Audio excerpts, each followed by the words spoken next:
आज Doubtnut app download करें। Doubtnut पर अपने सभी गणित, रसायन विज्ञान, भौतिक विज्ञान और जीव विज्ञान के डाउट्स का करो सफाया। बस प्रश्न की फोटो खींचो, एक ही प्रश्न को क्रॉप करो और तुरंत वीडियो सोल्यूशन पाओ। अभी डाउनलोड करें। हेलो दोस्तों, आज हमारा क्वेश्चन है 1991 की औद्योगिक नीति का वर्णन कीजिए। तो देखो 1999 की औद्योगिक नीति कौन कौन सी थी, पहले हमें ये देखना है। तो कौन कौन सी थी वो? उदारीकरण, निजीकरण और वैश्वीकरण। उदारीकरण, निजीकरण, वैश्वीकरण, वो तीन नीतियां थी। अब ये तीन नीतियों का मतलब समझेंगे। ये तीन नीतियों का मतलब क्या है?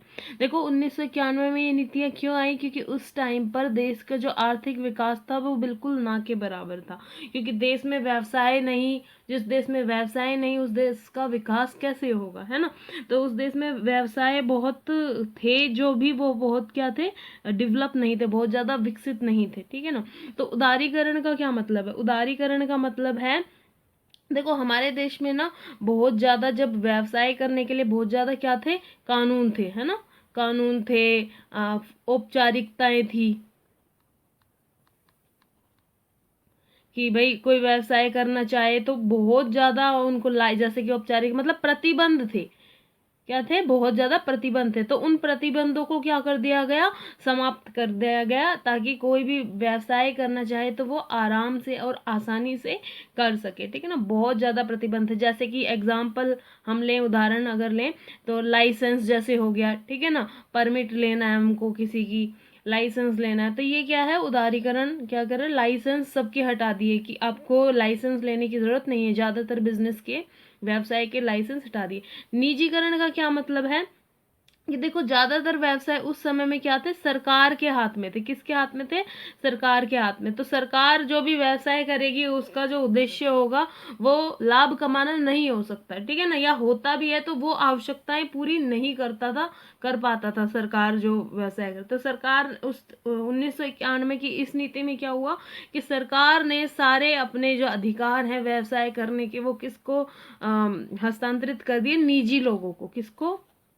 निजी लोगों को। कोई भी अब व्यवसाय कर सकता है, ये नहीं कि सरकार ही करेगी कोई व्यवसाय।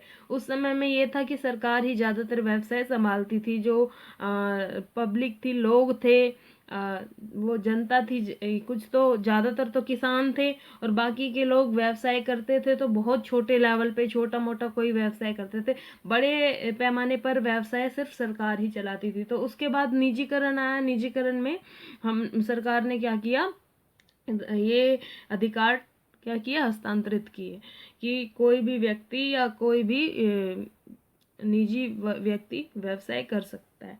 वैश्वीकरण में क्या हुआ कि भाई हमारा जो देश था ना, वो हमारे देश में ही व्यवसाय करेगा, है ना। लेकिन वैश्वीकरण में क्या किया कि दूसरे देशों को हमारे देश में आने की क्या कर दी? छूट कर दी, और हमारे देश को दूसरे देश में जाके व्यापार करने की छूट कर दी। तो वैश्वीकरण, जिससे हम दूसरे देश का पैसा हमारे पास आए और हमारे इससे आयात निर्यात को छूट कर दी, ठीक है ना। कोई भी बाहर का आके हमारे देश में व्यापार कर सकता है, जैसे कि हम कहते हैं बहुराष्ट्रीय कंपनी, बोलते हैं ना बहुराष्ट्रीय कंपनी। वो किसके तहत आई है? वैश्वीकरण के तहत। अगर वैश्वीकरण नहीं होता तो कैसे दूसरे देशों की जो कंपनियां हैं जो हमारे देश में आके उद्योग कर सकती, ठीक है ना। तो ये क्या है? उदारीकरण, निजीकरण और वैश्वीकरण। धन्यवाद। कक्षा 6 से 12वीं से लेकर नीट, IIT, JEE वो एडवांस के लेवल तक 1 करोड़ से ज्यादा छात्रों का भरोसा। आज ही डाउनलोड करें डाउटनेट ऐप या व्हाट्सएप करें अपने सारे डाउट्स 8400 400 400 पर।